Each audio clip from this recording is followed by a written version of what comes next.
You have 24 hours to vacate this property. My son deserves this ranch more than you. What this entitled HOA president didn't know? She just tried to illegally evict the county sheriff from his own 40-acre ranch. What happens next will leave you speechless. Wait for the 911 call. Stay until the end to hear the actual 911 dispatcher's response when she demands I be arrested on my own property. Smash that subscribe button to Neighbor Wars HQ for more insane HOA revenge stories. My name is Marcus Thompson, and for the past 8 years I've served as sheriff of Clearwater County. But before I wore this badge, I was just a guy who saved every penny to buy his dream property, a beautiful 40-acre ranch on the outskirts of town. The ranch sits right where the old county limits meet the new Silver Ridge development. When I bought it in 2018, this was all farmland. My nearest neighbor was half a mile away, which was exactly how I liked it. Then came the developers. Silver Ridge Estates promised luxury living with a rural feel, McMansions starting at $800,000, complete with an HOA that charged $400 monthly dues. Within 2 years, my quiet corner of paradise was surrounded by cookie-cutter homes, each one bigger and more ostentatious than the last. But here's the thing. My ranch was here first, and it's not part of their HOA. My property line is clearly marked. I have a survey. I have a deed. I have title insurance. My ranch is a completely separate legal parcel that existed decades before Silver Ridge was even conceived. That didn't stop Karen Whitmore. Karen moved into Silver Ridge about 18 months ago.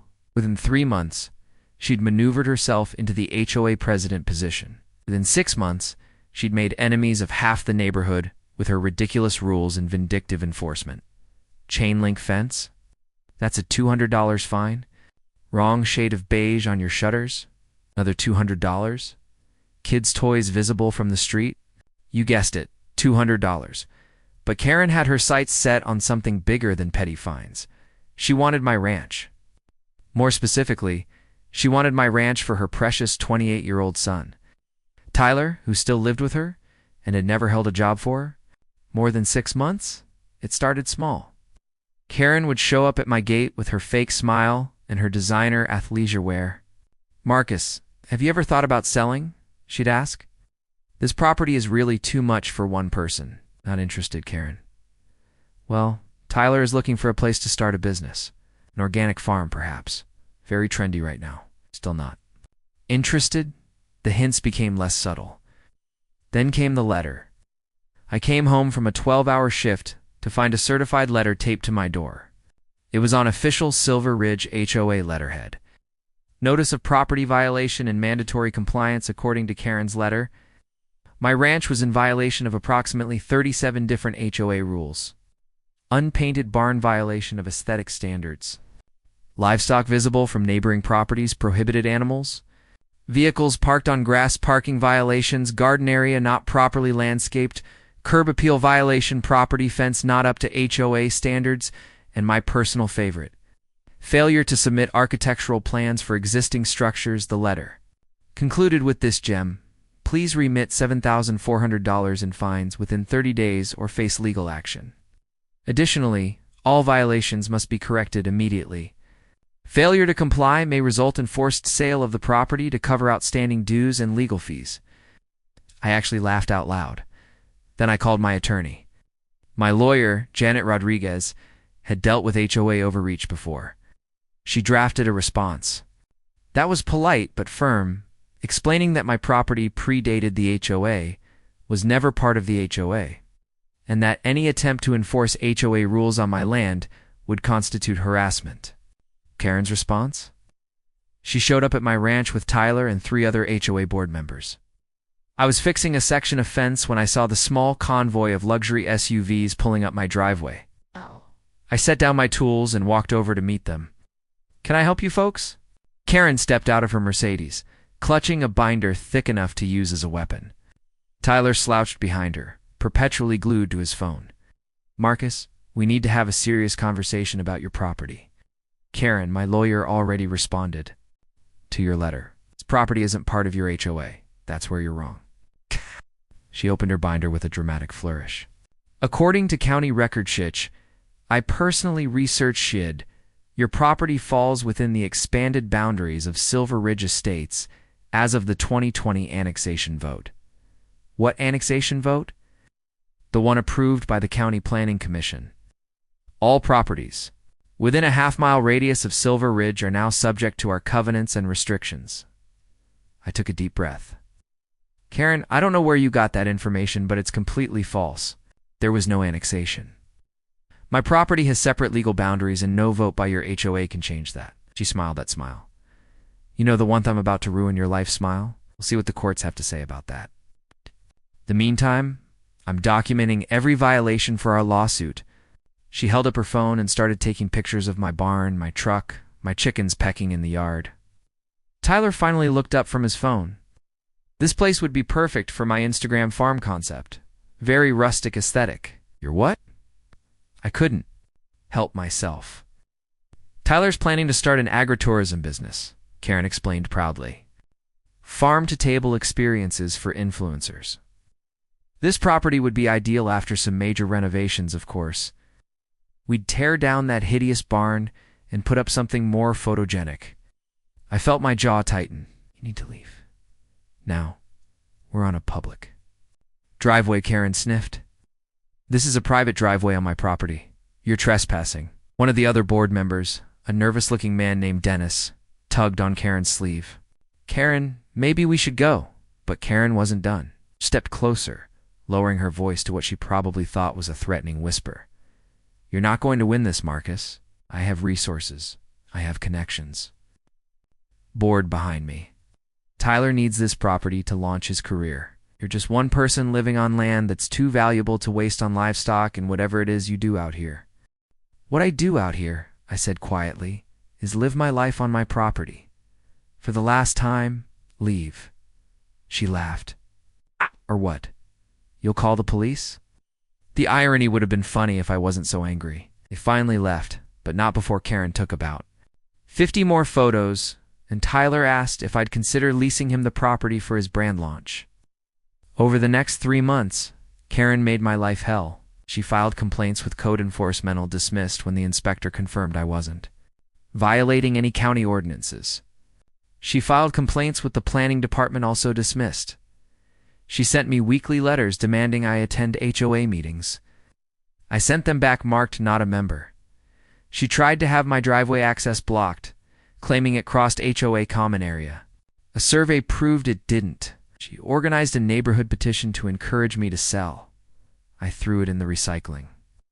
But her most creative tactic? She started showing up with prospective buyers, always unannounced, always acting like she had permission to show my property to strangers. I'd be working in the barn and hear voices. I'd walk out to find Karen giving a tour to some confused couple who thought they were looking at a legitimate listing. And the seller is very motivated, Karen would be saying. A bit difficult, but once we handle the legal issues, this property will be available. After the third time, I put up a gate with a lock and cameras. Karen tried to get the gate declared a hostile barrier that violated some imaginary county ordinance. That's when things escalated. It was a Saturday morning. I was off duty, enjoying a rare, peaceful day on the ranch. I was in my workshop building a new chicken coop when I heard someone laying on a car horn. I walked outside to find Karen's Mercedes parked at my locked gate. She was honking repeatedly and shouting into her phone. I approached the gate. Karen, what are you doing? She ignored me, still yelling into her phone. As I got closer, I realized what I was hearing. She was calling 911. Yes, I need police immediately. There's a man on my property, and he's refusing to leave. He's built illegal structures, and he's threatening me. I stood there, stunned. Karen, are you seriously? He's right here, she shrieked into the phone. He's coming toward me. Threatened. Send officers now. I held up my hands and stepped back. This was insane, but I knew how these calls could go. The last thing I needed was responding officers rolling up to a confused situation. I pulled out my own phone and called dispatch directly on the non-emergency line. Hey Sarah, it's Marcus. I know you're probably getting a 911 call about a disturbance at my address, Sheriff. Sarah, the dispatcher, sounded confused. Yeah, we've got a woman on the line saying someone's trespassing on her property and threatening her. But the address she gave is wait, that's your ranch. Correct. The caller is Karen Whitmore. She's the HOA president for the development next door. She's at my gate demanding I leave my own property. I'm not threatening anyone, I'm literally just standing here. Through my phone, I could hear Sarah putting Karen on hold. Ma'am, I need you to calm down. Can you confirm the address where you're calling from? Karen's voice came through tinny and distant. 547 Ranch Road. This man has been illegally occupying this property and building unpermitted structures. I have documentation that this land belongs to Silver Ridge Estates. Sarah's professional dispatcher voice was starting to crack. Ma'am, are you saying you own this property? The HOA owns it? He needs to be arrested for trespassing, I heard Sarah typing. There was a long pause. Ma'am, according to county records, that property is owned by Marcus Thompson, who is the sheriff of this county. Are you calling 911 to report the sheriff for trespassing on his own property? The silence was golden. Karen's face went through a spectacular series of expressions: confidence, disbelief, realization, panic. The sheriff. I gave her a little wave. Surprise. Karen stumbled out of her Mercedes, her phone still connected to dispatch. Her face had gone from fake tan bronze to an alarming shade of gray. But you never said I didn't know. Didn't know what, Karen? That I have a job? Did you think I just wandered onto this property 8 years ago and decided to squat here? I thought Tyler said you were just some rancher who... Oh God, she looked like she might be sick. Sarah's voice came through both our phones. Sheriff, do you need units to respond for trespassing? Karen's eyes went wide. No, Sarah, I don't think that'll be necessary. Ms. Whitmore is leaving now. Actually, Sheriff, she kept me on the line for 8 minutes demanding we send units. I should probably note that filing a false police report, ISI, understand, Sarah. I'll handle it from here. I disconnected and looked at Karen, who was now actually shaking. I didn't know. You have to understand, I didn't know who you were. So that makes the harassment okay. The fake violations, trying to force me off my own land, showing up with buyers, calling 911, and lying about being threatened? I wasn't lying. I felt threatened by me standing on my own property while you trespassed. One of my deputies, Jake, pulled up at that moment. He'd clearly heard the dispatch and wanted to make sure. Everything was okay, Sheriff? Everything good here? Yeah, Jake. Ms. Whitmore was just leaving. Jake looked at Karen, recognition dawning. Oh, you're the HOA president. My wife got 3 violations last month for having the wrong color roses. Karen looked like she wanted the ground to swallow her. Ms. Whitmore, I said carefully, I'm going to be very clear. You are going to leave my property. You're not going to return. You are not going to send me any more fake violations. You are not going to show my property to anyone. You're not going to file false reports. If you do any of these things, I will pursue every legal avenue availably trespassing, harassment, filing false reports, and whatever else my attorney can think of. Are we clear? She nodded, unable to speak. I'm sorry I didn't hear you. Yes, she whispered. We're clear. Good. Now leave. She practically dove into her Mercedes and peeled out, kicking up gravel. Jake watched her go, then turned to me with a grin. So, HOA problems? You have no idea? The story spread through the county like wildfire. Apparently, several neighbors had doorbell camera footage of Karen's various rants about that stubborn rancher who won't cooperate. Within days, those videos were making the rounds, and now everyone knew the stubborn rancher was actually the county sheriff. Karen immediately resigned as HOA president. The board members who'd backed her also stepped down after several homeowners filed complaints about the aggressive tactics they'd used against various residents. Tyler, bless his heart, tried to reach out to me about moving past this and whether I'd reconsider partnering on his farm to Instagram concept. I did not respond. The new HOA board sent me a formal apology letter and confirmed in writing that they understood my property was not part of Silver Ridge Estates and never would be. Code enforcement started actually investigating the complaints Karen had filed, but this time, they were investigating her. Turns out several of the violations she'd been citing didn't actually exist in any code book. She'd been making up rules and pocketing the fines. The district attorney's office got involved. Karen ended up facing charges for fraud related to the fake fines.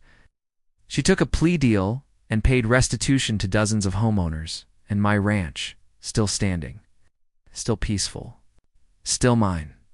Here's what I learned from this nightmare, and what I hope you'll take away. 1. Acts have limited power. They can only enforce rules on properties that are actually part of the HOA.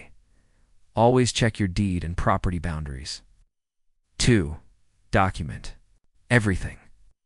I had surveys, title insurance, and records of every interaction with Karen.